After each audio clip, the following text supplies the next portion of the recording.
नमस्कार नमस्ते sir. Sir. नमस्कार सर, नमस्कार। डॉक्टर सपन कुमार का मैं स्वागत करता हूँ हीरोज ऑफ द सोसाइटी के इस सेक्शन में। और मैं भी एक शिक्षक हूँ और आज आपसे बात करके वाकई में बहुत खुशी हो रही है, क्योंकि आपने मतलब भारत की जो सबसे खास बात है कि शिक्षक साधारण नहीं होता है, इस कहानी को आपने चरितार्थ कर दिया है। और मुझे बहुत अद्भुत खुशी हो रही है आपके बारे में पढ़कर, आपके जो एक संघर्ष को देखकर जो है वो मुझे अपनी भी कहानी याद आती है कि कुछ साल पहले ऐसे एक जुनून के साथ शुरू किया था। तो बहुत अच्छा लगा, क्योंकि हम दोनों शिक्षा के मंच से आए हुए हैं। और हमारा जो ये मंच है हीरोज ऑफ द सोसाइटी, वहां हम ऐसे हीरोज का स्वागत करते हैं जो बहुत ही आम पृष्ठभूमि से आए होते हैं, लेकिन उनके साहस, उनके अंदर जो एक जुनून है और कुछ कर गुजरने की ताकत है, वो जो भारत को कुछ दे रहे हैं। ये जो कार्यक्रम है वो मकसद है ये बताने का कि नागरिकों को सिर्फ अपने अधिकार नहीं, अपने कर्तव्यों का भी बड़ा ध्यान रखना चाहिए। और ये राष्ट्र जो है वो नागरिकों से ही बना है। हम भारत के लोग, जो we the people of India का कॉन्सेप्ट है, उस कॉन्सेप्ट को समझते हुए राष्ट्र निर्माण में हमें जो हम योगदान दे रहे हैं, जो हम अपनी बात कह रहे हैं, वो रखने का एक प्रयास है। और हमारा एक मंच है जहां पर हमारे पास लगभग 5 मिलियन फॉलोअर्स हैं, उसमें ज्यादातर यूथ हैं। और वो यूथ जो आने वाले समय में सिविल सेवा, ब्यूरोक्रेसी इनको ज्वाइन करना चाहते हैं, जो राष्ट्र में एक परिवर्तन लाना चाहते हैं, एजेंट ऑफ चेंज बन सकते हैं। तो आपके हमारी बातचीत के माध्यम से उन लोगों को ये एक शिक्षा देने का भी प्रयास है कि अगर आपके अंदर जुनून है, अगर आप वाकई में कहते हैं ना कि पहाड़ों का सीना भी चीर देने का साहस रखते हैं, तो रास्ता पहाड़ों को भी देना पड़ेगा। और आज हमारे सामने डॉक्टर सपन कुमार मौजूद हैं। प्रधानमंत्री ने अपने मन की बात के समय एपिसोड में आपके बारे में बहुत जिक्र भी किया, बताया भी।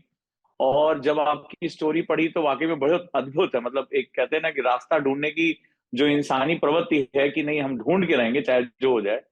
तो वाकई में नमन करता हूं आपका और आपके साहस का। बताता चलो अपने दर्शकों को कि कोरोना समय में जब बहुत से बच्चों को शिक्षा नहीं मिली और दुमका जिले में शिक्षा, इंटरनेट ये सब बहुत मुश्किल था, मेट्रोपॉलिटन से दूर, इंडिया से दूर, भारत में जहां डिजिटल डिवाइड हमें देखने को मिलता है। अगर मैं सही हूं सर तो मेरा जो बात है कि हम दो देश में रहते हैं, एक इंडिया एक भारत। तो वहां जहां डिजिटल डिवाइड था, वहां पर आपने कोरोना काल में एक अद्भुत कार्य किया है। मतलब आपने दीवारों को ब्लैक बोर्ड पे कन्वर्ट कर दिया, पढ़ने की लाउड स्पीकर से पढ़ाया कि घरों में रहें और अपने घर के बाहर के ब्लैक बोर्ड पे चीजें लिखें। और आपने क्रांति पैदा कर दी उस गांव में। तो स्वागत करता हूं और सबसे पहले मैं आपका परिचय जानना चाहता हूं, हमारे दर्शक जो है आपके बारे में और जानकारी ले सकें। ये एक तमन्ना के साथ हम बातचीत शुरू करते हैं। जी। जी, नमस्ते सर। सबसे पहले आपको, नमस्कार सर। आपकी टीम को, और जो मुझे सुन रहे हैं सभी को मेरा नमस्कार है, जोहार है। सबों को मेरा बहुत बहुत नमस्कार है। मैं सर झारखंड के दुमका जिला का रहने वाला हूँ, और जी। मेरा घर दुमका जिला के जरमुंडी में है। और मेरा विद्यालय सर दुमका से 50 किलोमीटर की दूरी पर दुर्गम क्षेत्र में है सर। बाप रे। काफी दुर्गम क्षेत्र से आपका क्या तात्पर्य है सर? क्या दुर्गम मतलब है उसका? जाने में जिस तरह की कठिनाई है सर, हमारे यहाँ जाना जिस प्रकार से मुश्किल है, तो वहाँ हर चीज हम देखते हैं दूसरे जगह से। जैसे आप पहले बोले सर, अभी काफी कठिनाई है वहाँ पहुंचना। और साथ में जो ये मोबाइल है, ये डिजिटल है, इतना चकाचौंध है, इतनी रोशनी है, इतना सब कुछ है। और हम उस क्षेत्र में जब जाते हैं तो वो सर फर्स्ट जनरेशन लर्नर के गांव में जाते हैं। हम जिन बच्चों को पढ़ा रहे हैं वो फर्स्ट जनरेशन लर्नर है। मेरे मेरा नाम सपन है, और हम सर चार भाई हैं।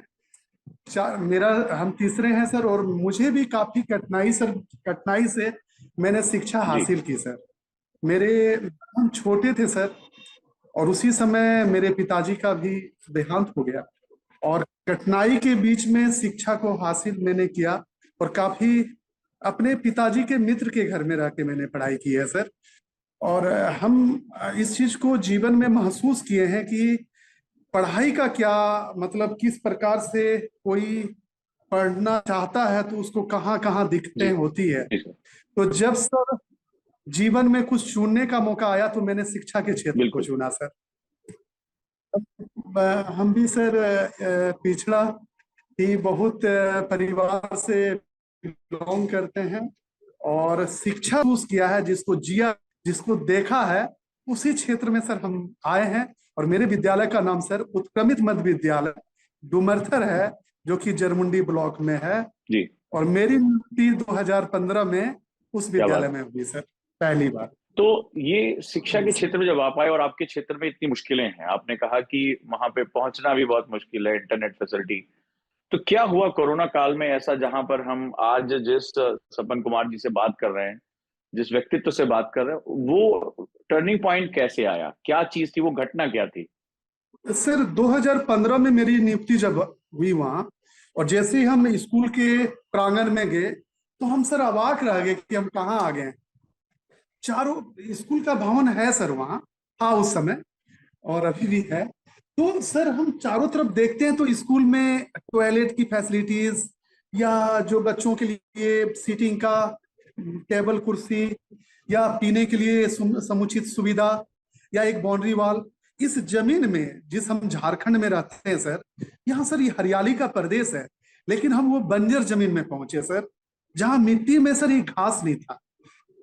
और पूरे गांव के लोगों का हैंडपंप स्कूल में था, लेकिन उस हैंडपंप का यूज पूरे गांव वाले सुबह ब्रश करने से लेके, बात करने से लेके, कपड़ा को साफ करने से, अच्छा, स्कूल के हैंडपंप पे पूरा गांव इस्तेमाल कर रहा है? पूरा गांव इस्तेमाल कर रहा है। हम वहां के खड़े हैं, स्कूल ओपन हुआ, बच्चों का संख्या देख के हम सर, मुझे था कि हम बाजार में भी आ सकते थे, लेकिन जी। ये सर ट्राइब इलाका है, ये ट्राइबल इलाका है सर। और ट्राइब में भी हम कहते हैं कि यहाँ, उससे भी हम ऊपर कह सकते हैं आप, वैसे क्षेत्र में जाकर के, इसलिए हमने पहले भी कहा बहुत मुश्किल वाला जगह पर पहुंचे हम सर वहाँ 2015 में। स्वच्छता की बात हो, बच्चों का ठहराव की बात हो, 2015 से एक एक दिन उस कठिनाई से सर हमने वहां काम किया। और कभी भी लोगों को कुछ ये हमने निर्देशित नहीं किया कि ये आप कीजिए, हमने बताया अपने शिक्षा का उपयोग करते हुए। हम जो सर पढ़े लिखे, जिस शिक्षा का जो मेरा ज्ञान था, हमने बताया कि आप यदि स्वच्छ नहीं रहेंगे, आप एक ही हैंडपंप में बर्तन भी साफ कर रहे हैं, कपड़ा भी गंदा कर रहे हैं, और बच्चे पानी भी पी रहे हैं, तो क्या क्या आपको मुश्किलें हो सकती है। बच्चों को क्या मैंने बात है। बच्चों को मैंने सर सबसे पहले उसके पाठ को पढ़ाया, फिर अभिभावकों के साथ बैठक करके उसको मैंने बताया कि आप यदि स्वच्छ नहीं रहेंगे तो आपके यहाँ जितनी बीमारियां हैं, उसमें 75% बीमारी इसी कारण है सर। बिल्कुल। उस जमीन को सर, एक रामायण में सर प्रसंग है, जब राम जी जाना चाहते हैं लंका, और उस समुद्र में जाने के लिए सर सभी हम्म। सेना ने, बंदर सेना ने अपना अपना योगदान दिया था। जी। हमने सब बच्चों को और ग्रामीणों को बैठा करके रामायण की एक कहानी सुनाया इसी को सर। जी। हम बोले हमारा जमीन पूरा इतना बंजर है, इसको हम लोग सब कोई मिल के बदल सकते हैं सर। मुझे बहुत खुशी है सर आपको बताते हुए, आज के समय में हमारे स्कूल में सिर्फ हमारे आने जाने के लिए रास्ता बचा है, पूरा स्कूल सर फल फूल और पूरा हरियाली से भर गया है सर। अद्भुत कहानी शिक्षा के प्रति, और ये कोई नई चीज नहीं है। प्राचीन भारत में गुरुकुलों को ऐसे ही सजाया जाता था, गुरुकुलों को ऐसे ही लोगों के सहयोग से आगे बढ़ाया जाता। और शिक्षा एक्चुअली सरकार का विषय नहीं है, शिक्षा एक्चुअली समाज का विषय है। अगर मैं सही हूं, आप इतने बड़े व्यक्तित्व हैं और आपने इतना बेहतरीन कार्य किया है, और मैं हमेशा कहता हूं अगर राष्ट्र को शिक्षा के क्षेत्र में जब प्राचीन समय में ताकतवर थे, अब हम फिर से ताकतवर, शिक्षा की जिम्मेदारी लेनी पड़ेगी। और आपने देखिए, आप तो जीवंत उदाहरण है। आपने मतलब आपने लोगों को जागरूक किया, रामायण से कहानियां सुनाई, और लोगों ने खुद आगे चलकर उस बंजर जमीन पर फल फूल पौधे सब उन्होंने लगा दिए। अद्भुत। और कितना दृश्य बदल गया होगा, मैं कल्पना कर पा रहा हूँ कि एक बंजर जमीन, धूल उड़ रही है, और वो जब बागीचे के रूप में होगी तो वहां मन भी कितना प्रसन्न रहता होगा कि कहीं भी बैठ के पढ़ाई की जाए। आपने वास्तव में गुरुकुल का निर्माण कर दिया।